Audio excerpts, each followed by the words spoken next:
Halo, salam sehat teman-teman semua. Ya, sekarang gua masih ada di Bandara Kuala Lumpur di Malaysia tentunya. Sebenarnya tadi gua harus sudah pulang nih pesawat gua harusnya jam 6.55 waktu Malaysia atau 5.55 ya jam 6 lah waktu Indonesia Barat, jam 6 sore.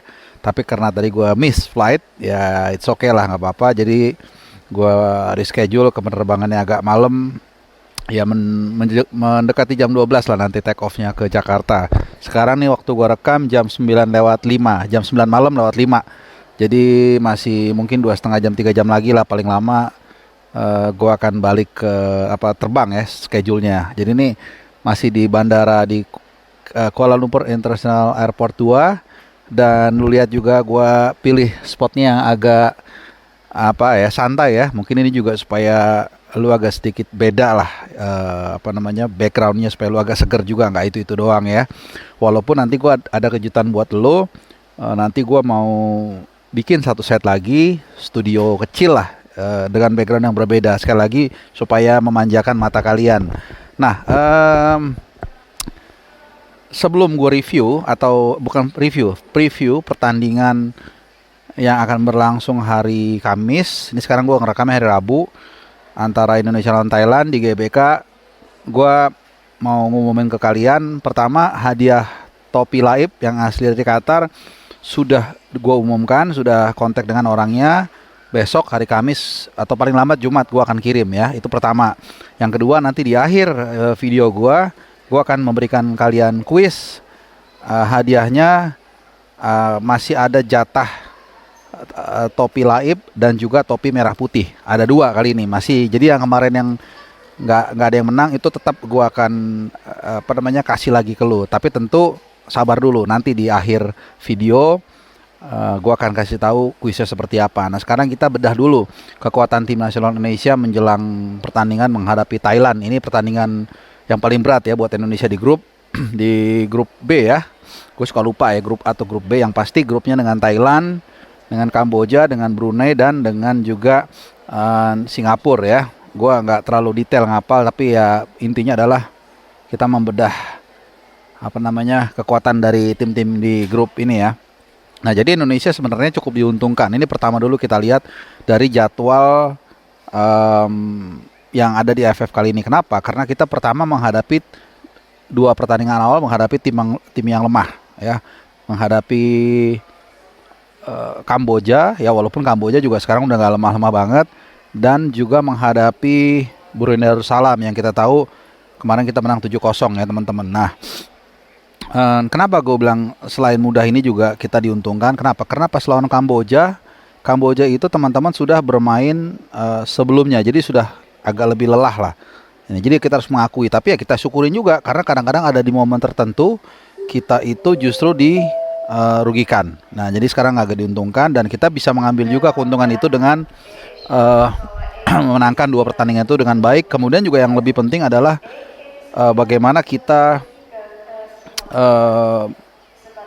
memanfaatkan terutama pertandingan melawan Brunei, di mana saat itu Sintayong tidak memberikan minute play atau kesempatan bermain bagi mereka katakanlah yang minute playnya kurang banyak lah. Dan kemarin terbukti dari pemain-pemain baru yang dimasukkan, katakanlah pemain muda yang bukan langganan timnas, 3 pemain pecah telur. Jadi di video sebelumnya gue sudah sempat ngulas. Jadi Yaakob Sayuri masuk dari bangku cadangan, gol perdana buat timnas.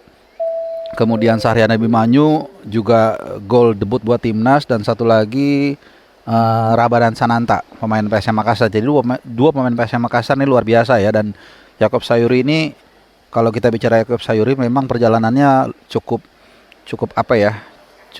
berat lah. Jadi dia dulu sempat jadi top skor Liga 3, diambil sama Janur ke Barito Putra, kemudian mulai menimba pengalaman, menempa mentalnya, dan akhirnya pelan tapi pasti dia mendapatkan posisinya sebagai pemain sayap. Dulu dia sebenarnya striker. Nah, kemudian di timnas lebih dimatangkan lagi, dan kemarin berhasil mencetak debut bagi Indonesia.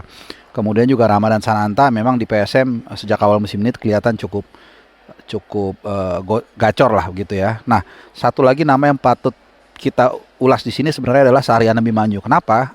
Karena memang kelihatan ini pemain yang ya kita tahu dia punya darah bola dari ayahnya ya, pemain profesional juga.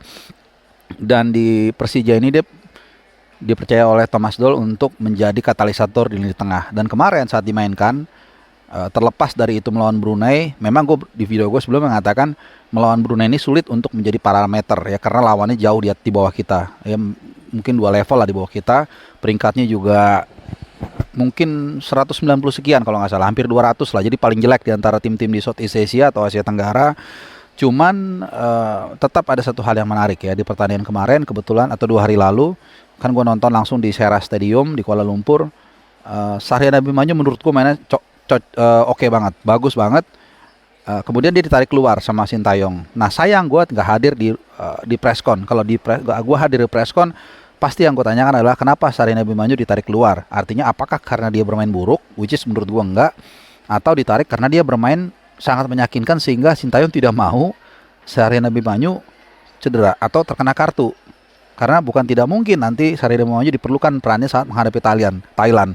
Nah, siapa pemain yang mungkin akan bisa atau apple to apple atau head to head ya, kalau pemain ini kita sesatu tim kita bisa melihatnya sebagai apple to apple atau mirip, komplement, saling menggantikan, atau bisa bersaing dalam arti sehat. Menurut gue yang paling mirip atau posisinya atau gaya mainnya adalah atau perannya dengan Ricky Kambuaya karena tugasnya sama, mengalirkan bola, gelandang box to box. Cuman bedanya kalau menurut gua Sahriyana Abimanyu lebih punya insting dalam mencetak gol. Di Persija juga udah kelihatan bagaimana dia berani mengambil inisiatif ketika mendapatkan kesempatan syuting. Ricky Kambuaya baru mungkin setahun terakhir di AFF kemarin, kalau kita masih ingat, banyak banget peluang yang dia dapatkan, free space, tapi dia malah ngasih ke temennya, which is seharusnya dia instead dia ngasih ke temennya, dia bisa ngambil peluang itu karena memang terbuka. Walaupun memang sudah berapa kali dia mencoba untuk melakukan syuting kalau ada kesempatan, tapi belum terlihat gregetnya. Beda dengan Sahriyana Abimanyu. Jadi gue cuma mau bilang, dengan dari pertandingan melawan Brunei kemarin, nanti melawan Thailand, mungkin ini akan bisa menjadi uji coba bagi seorang Ricky Kambuaya, kalau kita bicara di lini tengah dulu ya, untuk melihat apakah performanya bisa terjaga seperti AFF musim lalu yang menurut gue cukup baik. Kalau enggak, maka Sahriyana Abimanyu adalah pilihan yang sangat logik ya untuk menggantikan peran dari Ricky Kambuaya. Walaupun tentu gue berharap semua pemain bisa perform dengan baik supaya kita bisa mengalahkan Thailand, bisa juara grup, dan kemungkinan besar kita bisa menghindari Thailand. Kalau memang kita bisa lolos dan mengalahkan, kalau kita bisa mengalahkan Thailand dan lolos, itu kemungkinan kita bisa menghindari Vietnam, which is suka atau nggak suka, Vietnam ini lawan yang cukup berat, dan kita tahu selalu kadang-kadang kita kena pranknya si PHS ya, Park Hang-seo ya. Jadi ini kadang-kadang penting juga. Nah, itu kenapa gue bahas di titik itu, karena di sini titik yang sangat krusial, dan gue lihat Sintayong sepertinya mulai punya tambahan amunisi pilihan di situ. Nah, sementara kalau kita runut dari belakang, Nadeo Argawinata gue rasa masih tetap menjadi pilihan utama. Kemudian di jantung pertahanan dari pertandingan melawan Kamboja ini gue rasa akan menjadi duet yang akan kembali ditampilkan melawan Thailand, karena melawan Kamboja dan melawan Thailand itu sama pentingnya, dan katakanlah kelasnya nggak sejomplang melawan Brunei Darussalam. Jadi duet terbaik gue rasa tetap akan ditampilkan, yaitu Farudin Arianto dan Jordi Amat, yang menurut gue lawan Kamboja kemarin, walaupun sekali lagi itu baru pertandingan pertama, tapi penampilannya cukup meyakinkan. Umpan-umpannya akurat, build up serangan juga oke. Bahkan gue mencatat ada 2 kipas dari dia yang kemudian menjadi sebuah serangan yang berbahaya. Sementara bertahannya juga oke, disiplinnya juga bagus. Walaupun mungkin kekompakan dengan Farudin dan Arianto mesti terus digodok lagi ya, dan wajar karena mereka baru mungkin ketemu 1-2 bulan ya, bahkan intensnya mungkin baru 2 minggu atau 20 hari lah saat isi di Bali, jadi wajar. Cuma secara skill individu dia bagus. Di kanan Asnawi memang menurut gua belum seoke lawan saat AFF musim lalu, tapi dan kemarin lawan Brunei memang kelihatannya eksplosif, tapi sekali lagi lawannya Brunei Darussalam, susah untuk menjadi ukuran. Nah, di kiri ini yang menarik, Pratama Arhan oke, secara pengalaman, secara percaya diri. Tapi kalau kita lihat kemarin lawan Brunei, Edo Febriansah punya sesuatu yang beda. Daya serangnya lebih oke, kemudian agresivitasnya, umpan-umpannya juga cukup akurat. Walaupun sekali lagi lawannya Brunei, memang susah menjadi ukuran. Jadi kalau prediksi gue sih kelihatannya tetap dalam situasi seperti ini pelatih akan memilih pemain yang katakanlah sudah punya reputasi, yaitu Pratama Arhan. Jadi the best back four yang yang akan diturunkan Sintayong prediksi gue. Nah, maju ke tengah, gue rasa Mark Locke akan kembali mengisi posisi tersebut ya. Kebetulan kemarin lawan Brunei dia hanya bermain sebentar, jadi pas banget, ideal. Artinya dia kebugarannya juga tetap kejaga, tidak terlalu lelah, tapi competitiveness levelnya masih tetap ada, karena kemarin dia diturunkan mungkin sekitar 10 menit ya kurang lebih. Nah kemudian Mark Locke, Ricky Kambuaya, ini yang gue bilang tadi, mungkin tetap double pivotnya akan menjadi Ricky Kambuaya, tapi kalau Ricky Kambuaya tidak perform, Sahrian Abimanyu gue yakin akan diturunkan. Nah kemudian 3 penyerang yang akan ditampilkan. Kalau gue lihat, nah ini mungkin ini akan menjadi miliknya Witan Sulaiman seperti biasa. Ini salah satu pemain depan yang juga sangat diandalkan oleh Sintayong. Kemudian di kanan ada Marcelino Ferdinand. Ini juga sangat menjanjikan ya walaupun masih muda. Nah kemudian Rama. Nah ini dia. Apakah jadi Witan Sulaiman, kemudian Marcelino Ferdinand, lalu apakah mungkin Sadil Ramdhani ya. Sadil Ramdhani ini juga bisa main di kiri, bisa main di kanan. Nah satu lagi nih mungkin Egy tetap akan ditampil, mungkin menurut gue ya, Egy akan tetap ditampilkan sebagai target man. Tapi karena kalau kita lihat, kalau menurut gue walaupun dia mencetak 2 gol, tapi gue masih kurang puas dengan penampilan dia. Mungkin lu juga, gue nggak tahu. Menurut gue tetap dia ditampilkan, tapi kalau dia sampai tidak perform, gue rasa Ramadan Sananta siap menggantikan dia. Jadi Egy tetap menjadi target man, kemudian Witan, Marcelino Ferdinand di kanan, sama Sadil akan menjadi penopang di second line. Nah, sekali lagi pelapis dari Egy adalah Ramadan Sananta kalau gue, karena kalau Spaso kelihatannya masih terus berjuang untuk bisa fit in dengan gaya main Sintayong, yang memang dalam beberapa platform gue juga nonton, beberapa pundit mengatakan tim ini memang bukan dibuat untuk gaya bermain seperti Spaso. Justru Spaso lah yang harus menyesuaikan dengan gaya bermainnya Indonesia, sehingga kita lihat dia masih tetap berusaha untuk terus bisa tune in dengan pemain Indonesia. Walaupun kemarin lawan Brunei dia memberikan 1 assist bagi Sahrian Abimanyu ya, tapi sekali lagi lawan Brunei agak sulit untuk dijadikan parameter. Terkait pertandingan nanti, gue rasa ini akan menjadi sebuah tontonan yang menarik, karena Thailand akan selalu menjadi lawan terberat kita.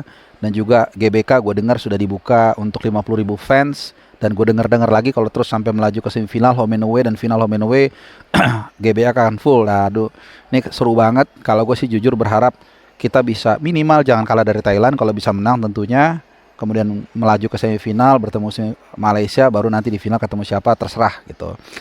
Mungkin ini saat yang saat yang paling bagus atau pas untuk kita bisa melangkah sejauh mungkin lebih baik dari yang sebelumnya. Oke, itu pemaparan gue terkait dengan pertandingan besok melawan Thailand. Oh ya, seperti janji gue tadi, gue akan memberikan giveaway atau quiz. Pertanyaannya kuisnya sederhana aja ya, gak usah ribet-ribet.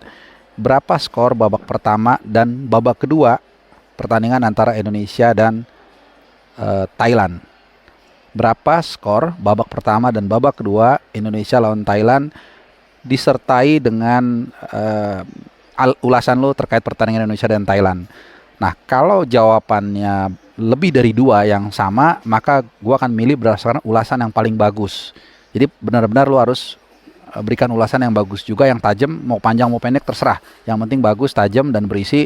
Itu akan mempengaruhi. Kalau jawaban lu benar dan lebih dari 2 yang benar, maka itu akan mempengaruhi siapa yang akan gue menangkan nanti. Sama jangan lupa subscribe tentunya. Oke, itu aja pemaparan dari gua. Semoga bermanfaat dan juga semoga yang ikut quiz lu bisa memenangkan quiz topi Laib yang langka tentunya. Hanya dari Qatar gue bawa langsung, dan juga topi Indonesia merah putih juga dari Qatar gue beli. Oke, thank you, ciao.